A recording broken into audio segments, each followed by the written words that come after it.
Bismillahirrahmanirrahim. Assalamualaikum warahmatullahi wabarakatuh. Perkenalkan, nama saya Mariati Soleha dengan NIM 23040750066 dari kelas M237. Di sini saya akan menceritakan cerita yang telah saya buat sendiri dengan judul Lala dan Pensil Ajaib. Di sebuah desa kecil, hiduplah seorang anak perempuan bernama Lala. Lala adalah anak yang rajin dan suka menggambar.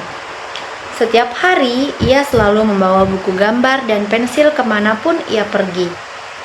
Suatu hari, saat Lala sedang berjalan pulang dari sekolah, ia melihat sebuah pensil berwarna emas tergeletak di pinggir jalan. Wah, pensil siapa ini ya? Karena tidak ada orang di sana, Lala membawa pensil itu pulang. Malam harinya, Lala mencoba menggunakan pensil emas itu untuk menggambar bunga. Ajaibnya, tiba-tiba bunga itu muncul sungguhan di depan mata Lala. Wah, pensil ini ajaib, seru Lala. Keesokan harinya, Lala menggambar roti untuk ibunya. Lalu roti itu menjadi nyata.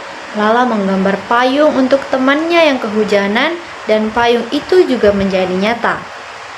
Lala sangat senang karena bisa membantu banyak orang. Namun suatu hari Lala menjadi serakah. Ia menggambar banyak mainan, permen, dan boneka untuk dirinya sendiri. Tiba-tiba pensil ajaib itu patah. Lala pun sedih dan menangis. Lalu terdengar suara lembut berkata, pensil ajaib hanya bisa digunakan untuk kebaikan, bukan untuk keserakahan. Lala pun menyesal.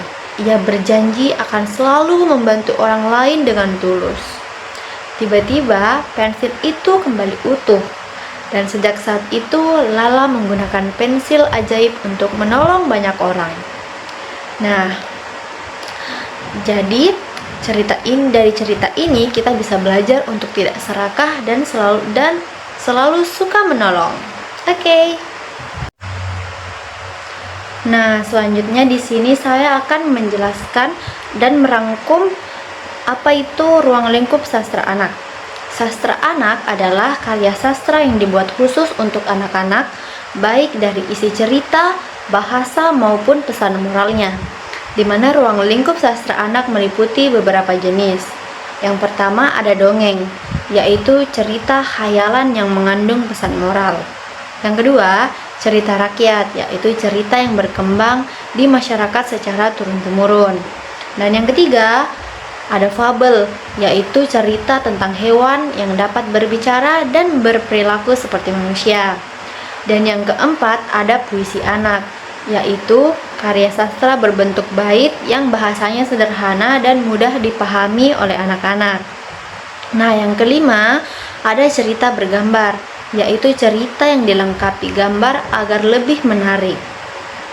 Nah, sastra anak memiliki fungsi untuk menghibur, mendidik, menanamkan nilai moral, dan mengembangkan imajinasi anak. Jadi, sastra anak sangat penting dalam membantu perkembangan bahasa, emosi, dan karakter anak. Sekian materi yang dapat saya simpulkan. Terima kasih.